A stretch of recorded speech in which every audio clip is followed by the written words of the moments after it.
Numërimi i votave të ardhura me postë pritet të përfundojë gjatë ditës së hënë për t'i hapur rrugë numërimit të votave me kusht dhe votave të personave me nevoja të veçanta. Në qendrën e numërimit dhe rezultateve po shkon drejt fundit procesimi i votave me postë, formë e votimit për të cilën kishin aplikuar për votim gati 58.000 persona.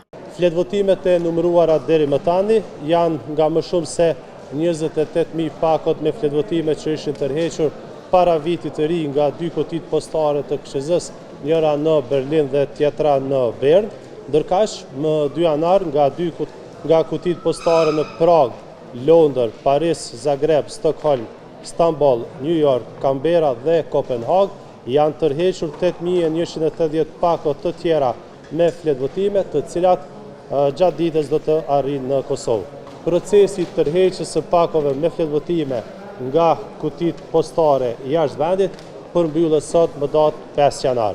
Të gjitha këto pako me fletvotime pasi të arrijnë në Kosovë do t'i nënshtrohen vlerësimit apo verifikimit dhe ato që do të aprovohen do të përfshihen në numërim.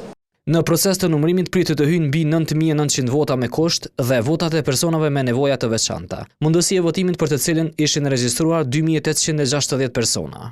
Gjithashtu edhe numërimi i votave me kusht dhe persona me nevoja të veçanta ishte planifikuar të fillonte më 16 janar, por sipas planifikimeve kjo mund të fillojë gjatë ditës së sotme.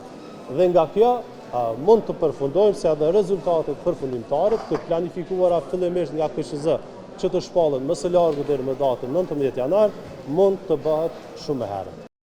Sikurse në votimin e rregullt në Kosovë, edhe tek votimin në diasporë po prin bëndshëm lëvizja vetëvendosje. Në votimin e përfaqësi diplomatike kanë marrë gati 14.000 vota, mbi 86%. Po ashtu tek votimi me postë në mbi 90% të votave të numëruara, vetëvendosje prin me rreth 72%, mbi 17.000 vota.